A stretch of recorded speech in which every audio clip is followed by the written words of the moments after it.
Welcome to Withdraw Consent. I'm Jack. This is Victor. So we've been planning to do this week of episodes for a long time, and it's a lot of work, and we're going to do it now. And basically, we're going to talk about most things related to censorship. But how do we get there? So we're going to start at the beginning. Today, we're going to talk about Operation Mockingbird, and then we're going to talk about the different plans that they put in place to further their censorship. So like in tomorrow's episode, we're going to be talking about the Telecommunications Act of 1996 under Bill Clinton. We're going to be talking about the Smith Modernization Act. We're going to get down to what's the story behind those. Those are essential to consolidate and control the methods of communication, right?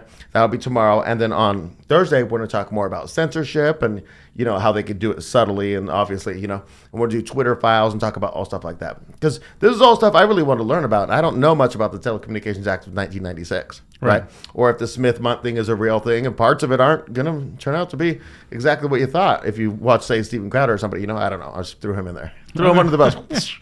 Okay. So anyways, basically this started at Watergate. Okay. And so it was basically a major political scandal in the United States involving the administration of President Richard Nixon from 72 to 74 that led to his resignation. It stemmed from his administration's attempt to cover up involvement in the 1972 break-in at the Democratic National Committee headquarters in Washington, D.C. at the Watergate office building. Okay? And so basically, because of this, a lot of it came out during the investigation of this that the intelligence agencies had infiltrated American media, and it basically led to a church committee, and then there was another one in the other house, which was which was called the Pike Committee, and so they're doing this, and they're looking into all of this interference, right? And so I'm going to read you a quote by this guy named Stuart Taylor Jr., and it's from the book called The Big Snoop, Life, Liberty, and Pursuit of Terrorists.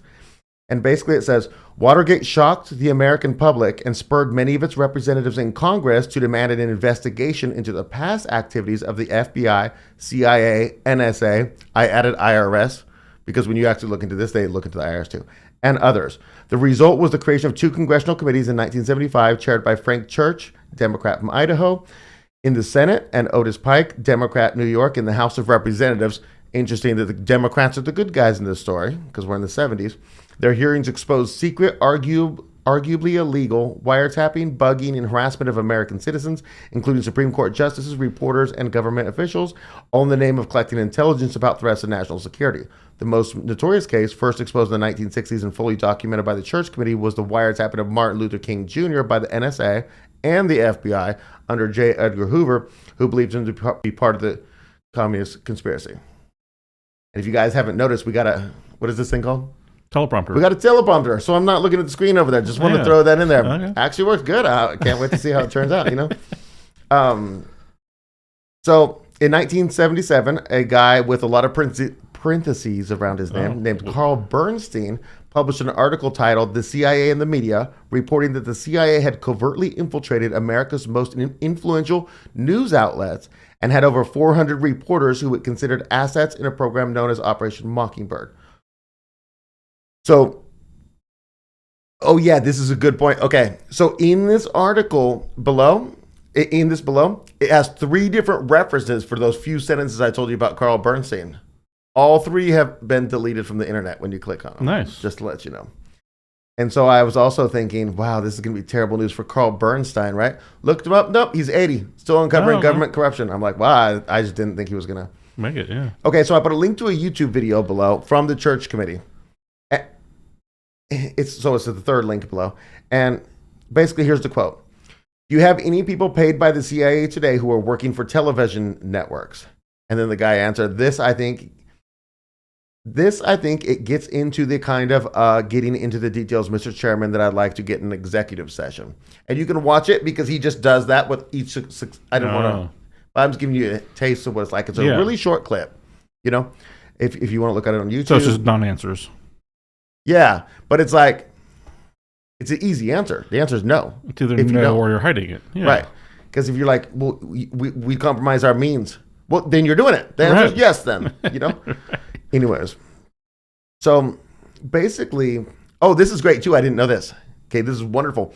The Church Committee's investigations also led to passage of the Foreign Intelligence Surveillance Act, the FISA, in 1978. The FISA court was originally designed to guard executive branch surveillance programs from the public while ensuring that other branches of governments could oversee activities.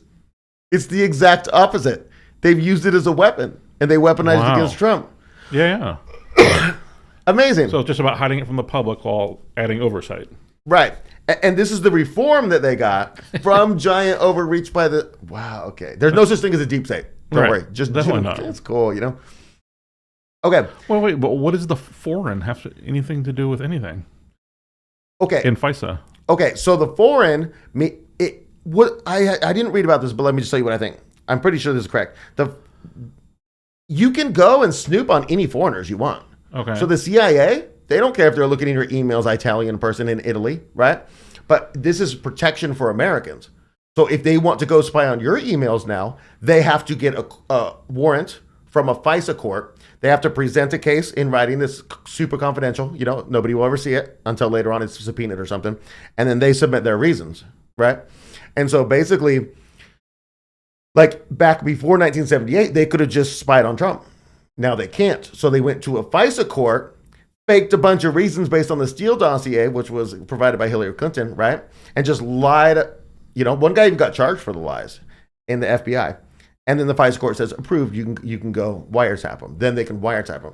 So it's supposed to be that protection, right? So we're going to treat you like a foreigner if this gets approved? If there's probable cause... But now they have to go through a step to wiretap Americans. This is just willy-nilly doing it. Way safer. That's great. I mean, if you lie to the FISA court and then there's no repercussions, well, hey, Yeah. Because you could just manufacture documents. Totally. But I guess at least they have to manufacture documents instead of not having to manufacture documents. It's adding red tape to the process. Yeah.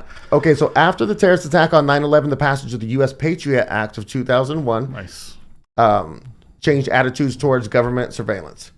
And here's a quote. It says, the emergence of the new menace to America and its allies, Taylor wrote, this is link 1 below, brought an upsurge in political and public support for aggressive surveillance of potential terrorists and a muting of concerns that had risen in the 1970s about the past sins and excessive zeal of U.S. intelligence agencies.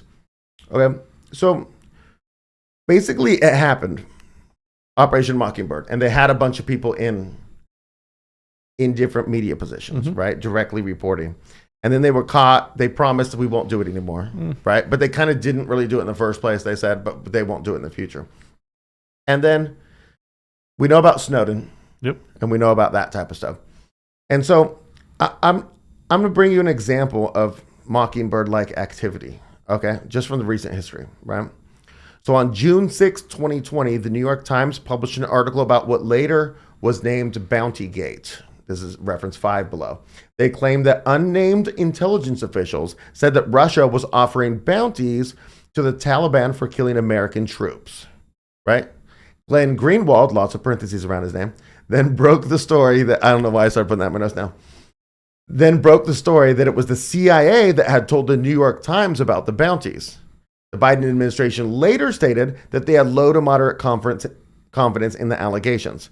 They quite literally ran a CIA press release and disguised it as a news story. At the time, they used the story to discredit Trump's troop withdrawals from Germany and Afghanistan, reference 4 below. But do you see, this is not even Operation Mockingbird stuff. This is just them telling the media to run a story. Yeah. Right? So let's just talk about this now, okay? If you were the CIA, what is the most effective way that you can control the media as it stands? We're not going to talk about the consolidation of the companies. We'll talk about that tomorrow. Okay. What's the most effective way to get it done?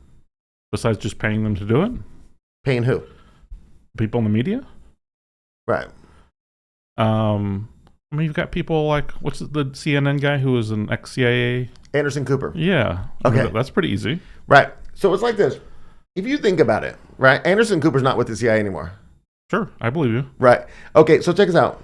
Imagine they tell him this. Look, okay, we need you in this Operation Mockingbird. And he's like, how much are you going to pay me? Nothing. Say you make 120 grand a year. We're going to pay you nothing. we're going to get you a sick job at CNN. And as long as you can keep the ratings up, you'll get it. So they get him the job. He's not even on the payroll of the CIA anymore. He makes $12 million a year. He doesn't need to be on the payroll anymore. He's got medical benefits through CNN. But when they first approached CNN, they're like, hey, what is, like, why should we do this for you? And they say, it's cool. We'll give you 6 exclusive stories per year. You know what I mean? Gotcha. Oh, okay, 6 exclusive stories. That sounds great. And then when the CIA comes to CNN and says, hey, 50 former intelligence officials say that the Hunter Biden laptop is Russian propaganda. We got the scoop. Run it. You're just running CIA lies. Okay. So your payment for getting a CIA guy to lie to America could be running CIA lies given directly to you, and you have to pay the CIA guy. He's not even on salary now. Right. Now, like if his daughter got cancer, God forbid. Well, he's gay, but just God forbid, he would get presidential treatment at Walter Reed, just like a CIA guy would, for his family. But otherwise, you don't even need your health care through the CIA. You can just get it through CNN.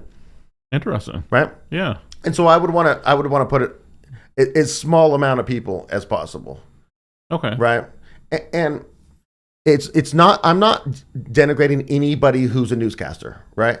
If you're just the nice looking man or woman and you go up there and read the teleprompter, you're not in on it. You're just reading the teleprompter. But you're also not thinking. You're not thinking either.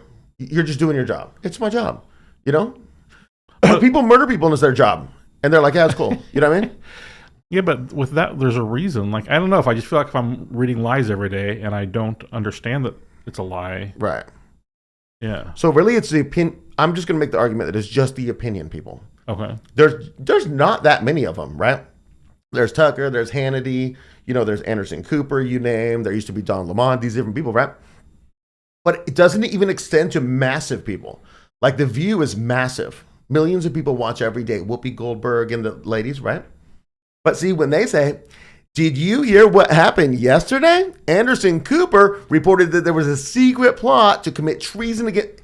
See, they're reporting on the reporting. Right. You just need Anderson Cooper and a couple people. Gotcha. And all the not intelligent people, like The View, and other people who are just pretty looking people will just repeat what you say, who don't have a brain. Okay. So it doesn't take a lot to do. And if you said, well, this is far-fetched, right? This would take a lot of people. Okay, what if it took 1,000 people? What if they had to pay 1,000 people salaries to control all the United States media? Do you think it's worth it? 100%. All you got to do if you can't even fund the program is you just got to come out with some, great vaccine or something, Yeah. And then just use your influence to peddle it, get a percentage of that. And you can or just the amount of control is insane. Maybe you fund a drug trade or something to pay the media people or. Right. And so when you see, the problem is when you're watching the news, I make the argument that you see a lot of propaganda, left propaganda, right propaganda. I clicked on an MSNBC YouTube video. I could not believe how far it is, treason. And I'm like, this is a mainstream guy. And I'm like, what?